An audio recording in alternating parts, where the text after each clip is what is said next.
एका शहराच्या मध्यवर्ती ठिकाणी एक हॉटेल होतं। त्या हॉटेलमध्ये सदोदित गर्दी असायची।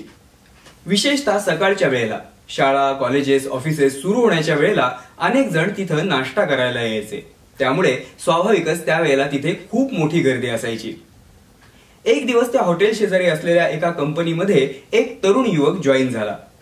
नोकरीच्या पहिल्याच दिवशी कंपनीमध्ये जाण्यापूर्वी नाश्ता करण्याकरता म्हणून तो त्या हॉटेलमध्ये आला। आपली नाश्त्याची प्लेट घेऊन तो एका टेबलावरती जाऊन बसला। नाश्ता करत असताना तो आजूबाजूला पाहत होता। एवढ्यात त्याची नजर हॉटेलच्या बाहेरच्या बाजूला गेली। हॉटेलच्या बाहेर असलेल्या रस्त्याच्या पलीकडे साधारण 50शी उलटलेला एक गरीब माणूस उभा होता। तो माणूस या हॉटेलकडे पाहत होता। त्या हॉटेलमधल्या गर्दीवरती तो लक्ष ठेवून होता। साधारण 5 ते 10 मिनिटं झाली असतील। हॉटेलमधली गर्दी ही अचानक एकदम वाढली। नेमकं त्याच वेळेला हा बाहेर उभा असलेला माणूस हॉटेलमध्ये आला। त्यानं नाश्त्याची प्लेट घेतली आणि कुठल्याही टेबल खुर्चीकडे न जाता एका बाजूच्या कोपऱ्यामध्ये उभं राहून त्यानं पटापट तो नाश्ता संपवला आणि त्या वाढलेल्या गर्दीचा फायदा घेऊन त्यानं तिथून बिल न भरता काढता पाय घेतला। तो तिथून तसाच निघून गेला। टेबलावरती बसलेला युवक हे सारं काही पाहत होता। त्याचा हा प्रकार पूर्णपणे लक्षात आला, पण त्यानं त्या दिवशी त्याकडे पूर्णपणे दुर्लक्ष केलं। पुन्हा दुसऱ्या दिवशी कंपनीत जाण्यापूर्वी तो युवक त्या हॉटेलमध्ये नाश्ता करण्यासाठी आला। त्याही वेळेला हाच प्रकार पुन्हा घडला। पुढे तिसऱ्या दिवशी आणि खरं तर रोजच हा प्रकार घडू लागला। तो माणूस नेहमी गर्दीची वाट पाहायचा। हॉटेलमध्ये गर्दी झाली की त्या गर्दीचा फायदा घेऊन तिथे नाश्ता करून बिल न देता तिथून तो निघून जायचा। एके दिवशी न राहून त्या युवकाने हा प्रकार त्या हॉटेलच्या मालकाला सांगण्याचं ठरवलं। तो हॉटेलच्या मालकाकडे गेला आणि त्यांना म्हणाला की मला तुम्हाला काही सांगायचं आहे। तुमच्या हॉटेलमध्ये रोज एक माणूस येतो, नाश्ता करतो आणि गर्दीचा फायदा घेऊन कुठलंही बिल न देता, कुठलाही मोबदला न देता इथून निघून जातो।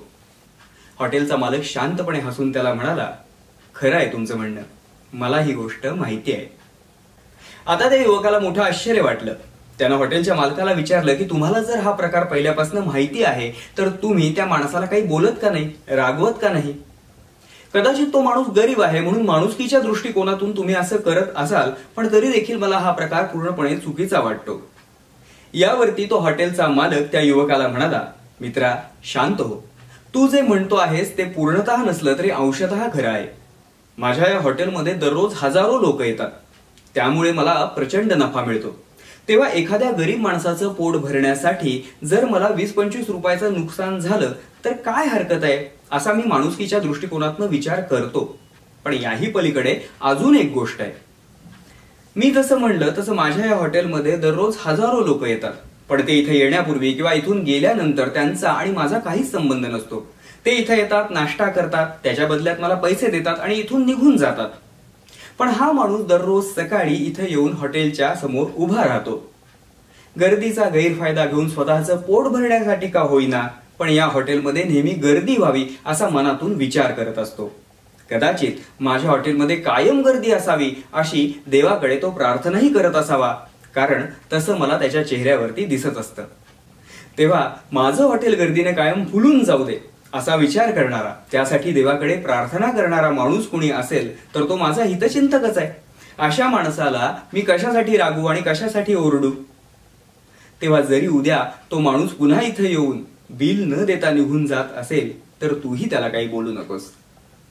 तो माझं नुकसान करतोय, तो मला फसवतोय, हे सगळं मला माहितीये, पण दिवसभरामध्ये मिळणाऱ्या एवढ्या प्रचंड नफ्याच्या तुलनेत एवढंसं छोटंसं नुकसान तो माझा हितचिंतक करतोय म्हणून मी त्याच्यावर रागावलो, म्हणून मी त्याच्यावरती चिडलो तर माझी मनशांतीही ढळेल आणि माझ्या या चिडचिड्या स्वभावाचा परिणाम माझ्या अन्य गिरायकांवरती सुद्धा होईल। तेव्हा त्याच्यामुळे होणारं जरी नुकसान असलं तरी सुद्धा जी दुसरी सकारात्मक बाजू आहे ती मी पाहतो। छोटीशी गोष्ट पण खूप काही शिकवून जाते। आपल्या दैनंदिन आयुष्यामध्ये कित्येक लोक येतात जे आपल्याला फसवतात, लुबाडतात।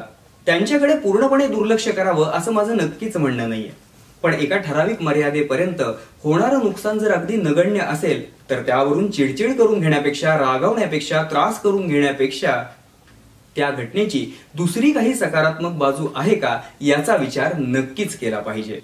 रविवारची ही छोटीशी गोष्ट तुम्हाला कशी वाटली हे कमेंटमध्ये आम्हाला नक्की कळवा। जर ही गोष्ट तुम्हाला आवडली असेल तर लाईक करा, तुमच्या प्रियजनांसोबत शेअर करा। या आणि अशा बोधप्रद प्रेरणादायी गोष्टींचा आनंद घेण्यासाठी आमच्या आविष्कार आर्ट्स अँड क्रिएशन्स या चॅनलला जरूर सबस्क्राईब करा. धन्यवाद.